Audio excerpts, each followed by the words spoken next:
Bonjour à vous, je suis ravie de vous retrouver aujourd'hui pour une nouvelle pause zen. Je suis Lise de Mademoiselle Séraphine et je vais vous accompagner pendant les 5 à 10 prochaines minutes sur le thème de l'amour contre l'attachement. Alors, j'attends comme d'habitude de voir si Facebook veut bien que je sois en direct. Oui, ça a l'air de fonctionner. Super, bah écoutez, je me lance, voilà. J'espère que vous allez bien. Et toujours dans la série Blessure de l'âme, j'ai décidé aujourd'hui de continuer sur la lancée du couple et de l'individualité et de vous parler de l'attachement et de l'amour. Alors, qu'est-ce que l'attachement? Qu'est-ce que l'amour? L'amour, non, on va commencer par l'attachement parce que c'est ce que tout le monde connaît le mieux en fait. Est-ce que vous m'entendez bien par contre? Parce que j'utilise le micro uniquement du casque et je fais pas ça d'habitude. Donc je pense que oui. Bon, je continue. S'il y a un problème de son, je recommence, d'accord? Voilà. Donc l'attachement, c'est ce que nous connaissons en fait tous le mieux dans chacun de nos couples. Et j'ai décidé de parler de ça parce que cette semaine, quelqu'un a réagi à un post concernant l'amour inconditionnel. Et quelqu'un m'a dit je me sens seule quand mon copain fait une sortie entre amis. Donc je me sens délaissée, je me sens abandonnée, voilà. Donc c'est clairement une des 5 blessures, hein, donc injustice, trahison, rejet, abandon et humiliation. Vous pouvez voir le travail de Lise Bourbeau, je rappelle. Et il faut savoir qu'en fait c'est pas la personne qui est en face de vous qui vous abandonne, c'est vous-même. C'est vous qui vous abandonnez vous-même. Vous acceptez en fait de vous mettre dans cet état d'abandon vous-même. Ça veut dire que votre partenaire soit là ou non, vous pouvez vous sentir rejeté ou abandonné. Mais c'est le fait qu'il s'éloigne de vous qui vient raviver cette blessure. Ça veut dire que rien n'est perdu et que en s'aimant plus soi-même, c'est vraiment le thème hein, que j'aborde depuis quelques semaines déjà, on peut arriver à sortir de cet ego qui nous dit la personne vous manque. Alors bien sûr, tout le monde a un attachement affectif envers la personne qui partage notre vie, ou ses enfants, ou des animaux, ou peu importe. Ça, c'est normal. Parce que ça fait partie de la pyramide de Maslow, donc les besoins affectifs sont dans la pyramide de Maslow. Donc d'office, il en faut, sinon tout le monde serait célibataire, personne ne serait marié, il y aurait plus personne qui s'engagerait envers personne, voilà. Et donc du coup, ça n'aurait plus de sens non plus. C'est pas ce qui est demandé, hein. Et d'où l'importance de l'individualité dont je parle aussi depuis 1 ou 2 épisodes. Pouvoir se survivre à soi-même et se suffire à soi-même au niveau émotionnel pour en fait avoir un échange constructif avec votre binôme de couple. On m'a demandé aussi, mais alors c'est quoi selon toi l'amour inconditionnel? L'amour sans condition. Voilà. C'est très très difficile, mais par exemple dans la vie de tous les jours, j'y arrive très bien. Mais en couple, du fait qu'il y a des blessures, c'est plus compliqué. C'est principalement les blessures qui font surface en premier lieu, avant. Donc c'est l'ego qui est dans la réaction, alors que parfois c'est pas nécessaire. Mais une fois de plus, c'est juste parce que la personne qui est en face de vous sert de miroir et donc vous dit juste par son comportement à lui ou à elle, voilà, là il y a un truc et tu réagis, donc il y a un truc. Alors, je disais quoi juste avant? Je sais plus.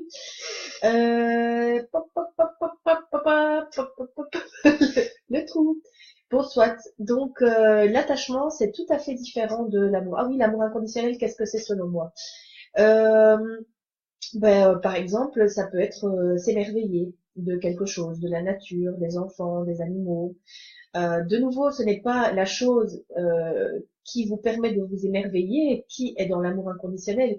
C'est vous qui vous autorisez à vous émerveiller. Donc, à partir du moment où vous vous donnez l'autorisation pleinement, vous êtes dans l'amour inconditionnel de vous-même.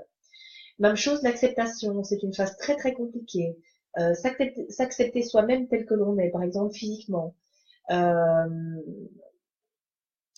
Qu'est-ce qu'il y a encore être capable de se rendre compte que pour le moment, on ne sait pas faire quelque chose, mais que la porte n'est pas fermée et que voilà, il y aura toujours un moment où tout le monde retombe sur ses pattes et puis ben, il y a une autre occasion qui se présente et voilà. C'est aussi pouvoir se rendre compte qu'on a des limites, pas se les imposer, mais oui, les constater et se dire ben voilà, pour le moment, j'y arrive pas, mais ce sera pas toujours comme ça. Donc laisser la porte ouverte à tous les possibles aussi. Alors l'attachement, donc c'est l'amour conditionné et l'amour, c'est l'amour inconditionnel, celui qui vient du cœur. C'est souvent plus facile de travailler dans l'amour inconditionnel quand on n'a pas de blessure. Donc, par exemple, pour les personnes qui sont thérapeutes et qui offrent régulièrement des soins à distance gratuits, ça c'est de l'amour inconditionnel. Nous, on travaille en collectif sur des envois massifs d'amour pour les animaux qui en ont besoin. On reçoit rien en retour de ça. On n'est même pas certain que les animaux reçoivent l'énergie. Ça, c'est le cerveau qui dit ça. Bien sûr qu'ils le reçoivent et bien sûr qu'ils en ont besoin. Voilà. On se fait pas payer pour ça. On va pas aller chercher chaque animal à qui on a donné gratuitement euh, du temps et de l'énergie en lui disant bon maintenant tu m'es redevable de. Voilà. Euh, je me rends compte que j'ai oublié mon jeu de cartes sur les 5 blessures, donc je ferai une deuxième rapide vidéo pour ça. Et j'enchaîne directement sur les bonhommes allumettes. Donc c'est une technique de Jacques Martel. Je vais, voilà, je vous ai mis le lien, comme ça si vous voulez regarder. Justement, la petite illustration est très parlante d'elle-même. Donc les bonhommes allumettes servent à couper les liens d'attachement d'âme à âme, mais pas que, entre deux personnes, ou entre vous et une autre personne, ou entre vous et une situation récurrente. Donc par exemple, si vous avez tendance à vous attacher trop vite à une personne, vous pouvez fonctionner selon les bonhommes allumettes qui sont expliqués. Donc la technique est relativement simple et accessible à tous. Je vous invite à regarder, c'est un peu long, ça dure une vingtaine de minutes, mais c'est très très clair. Vous pouvez pratiquer aussi les bonhommes allumettes sous forme d'autotraitement, donc de 21 jours. On m'a dit, oui, mais alors, si je coupe les liens d'attachement avec mon mari, il va me quitter. Oui et non. Je peux pas répondre à cette question, mais ma théorie est que s'il vous quitte suite à cette coupure récurrente des bonhommes allumettes, c'est qu'en fait vos liens n'étaient pas amoureux, mais d'attachement. Donc c'est une très bonne chose pour vous. Ça veut dire que dans cette situation-là, dans ce cas de figure-là, vous allez pouvoir rebondir et vous dire aïe aïe aïe, il y avait des attachements toxiques et je m'en suis séparée. Ou lui, ça peut être vous ou lui, hein, de nouveau. Euh, on m'a demandé aussi par rapport aux flammes jumelles, est-ce que c'est bien de faire les bonhommes allumettes? Oui, parce que ça veut dire que vous coupez en fait tous les liens toxiques créés par l'ego et donc vous basculez plus facilement dans l'amour inconditionnel qui est la voie par excellence des flammes jumelles. On m'a dit aussi oui mais comment est-ce que je peux faire pour apprendre à m'aimer moi-même? Alors c'est un travail de tous les jours. Tous les jours, tous les jours, tous les jours, il faut bosser dessus. Un petit peu. Il faut pas non plus que ça devienne une obsession. Pas se mettre la pression là-dessus. Chaque chose en son temps et tout vient vraiment au fur et à mesure. C'est une progression, c'est un apprentissage. De nouveau, on nous demande de changer tout ce qu'on a appris jusqu'à présent pour basculer vers des choses qu'on ne connaît pas.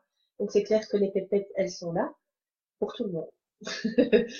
C'est clair que certaines personnes vont le vivre très bien, d'autres un peu plus mal, mais voilà, c'est ce qui nous est demandé. Je regarde vite les questions, mais je les vois plus toutes en fait, parce qu'il y a ça défile, donc voilà. On me demande, c'est pas de la magie, les bonhommes allumettes. Euh, Tu sais, Jacqueline, moi j'ai une technique qui s'appelle l'œuf doré, qui consiste à mettre une personne qu'on considère comme toxique dans un œuf doré, c'est de la sophrologie. Et quand je l'ai fait lors d'un cours collectif, quelqu'un m'a dit ça c'est de la magie blanche. euh, je sais pas la réponse à ta question.